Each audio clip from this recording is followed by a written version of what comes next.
Yo, what's up? What's going on, y'all? It's your boy Big Miz from the zoo, and I'm back with another story for y'all, man. And this story right here is another one of those stories that kind of like touched the gristle for me.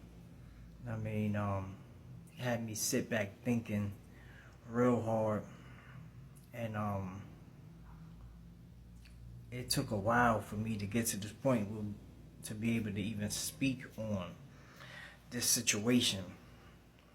But boy, I remember when I was living in Atlanta, but I was up north at this time, and I was in South Jersey in the Willingboro area, and I was dealing with somebody at this time, and I know me and this person had a fallout about a situation, and that situation got real sticky, and I was talking to her brother, you know what I'm saying, my little homie, and he was just telling me like, yo, like, big bro, do right, you know what I'm saying? If you messed up in any type of way, any mistake you made, you know we make mistakes out here in these streets, bro. Just do right. Do right, big bro. You know what I'm saying? That's all you can do. You know what I'm saying? Just promise me. And I looked at him, and I was like, I got you. I got you. But with all the commotion and the craziness going on, because Willingboro is a funny place, I had to dip off, you know what I'm saying?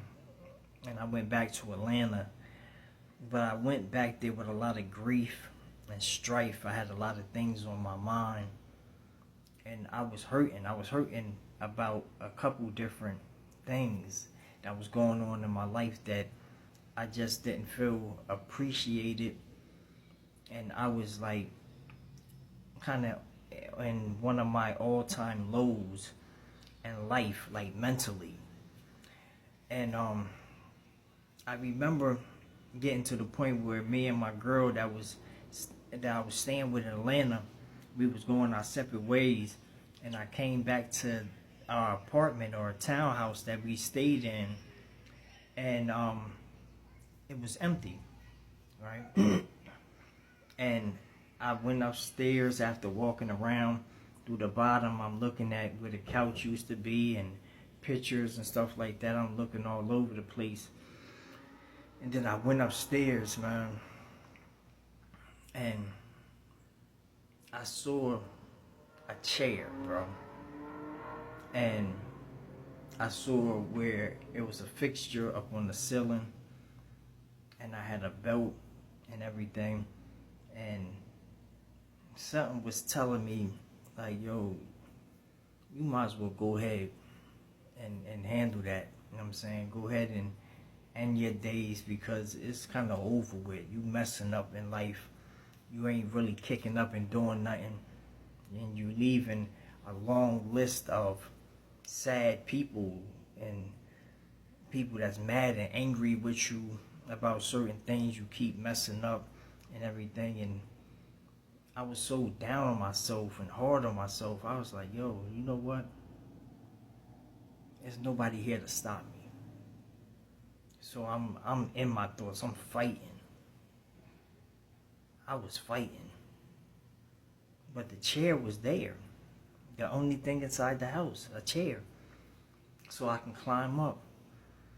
And I remember when I got into that chair, I didn't know the plan that was going on. Me and my little homie, we had the same plan going on. I didn't know that. And I'm standing in that chair and I'm wrapping the belt fixture over and I'm putting it around my neck and everything. And I'm standing in that chair trying to see if it can hold my weight. And then my phone rang. And I'm so funny style. I took the joint off my neck, and I go and I grab my phone. And when I grabbed my phone, I was getting a call that my little homie went and put wings on himself. He beat me to it. He was going through more than me. It was heavier on him. Whatever was going on with him in his life, he beat me to the punch. And I just started thinking about what he said. Yo, just do right. Just do that for me, bro. Just do right. And my eyes welled up with tears and all that. And I'm getting down off the chair, and I'm listening to the person talking to me. And they telling me what's going on, and I left the house.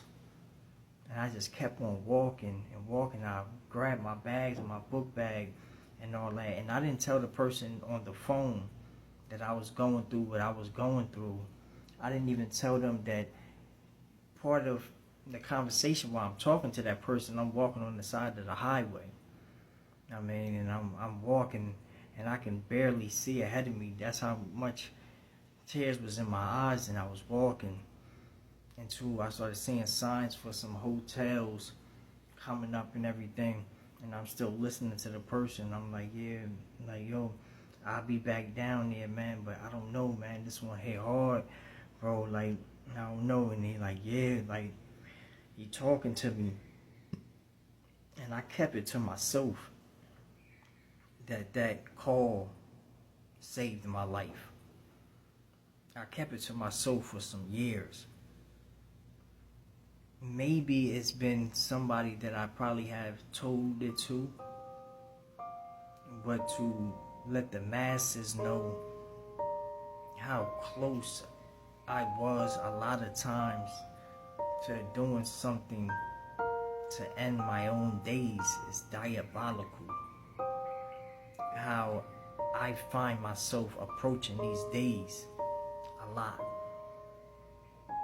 And I find my way out of it, to live more, to learn more, to understand more. And if y'all saw the thumbnail with me and him throwing up the H, we was throwing up Hawthorne, we was throwing up the zoo. And he was a zoo member. He was my little dude, man. Real fairly short, cool, good wrestling, good haircut given, good-hearted, solid dude, man. And it's just crazy. And I'm hoping one day I can help fulfill my promise to him to do something for that individual that me and him was speaking about. Like, I want to do something, and then I feel good about it. Having that conversation with him, real good, man.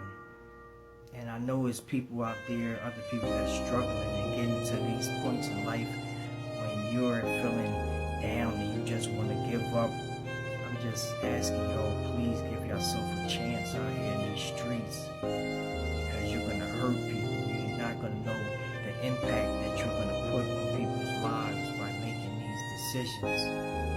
It's a big mistake. Don't do it. Give yourself a chance. Just try. I'm asking y'all. It's your boy Big Miz from the zoo, y'all. Please give yourself a chance. Peace, y'all.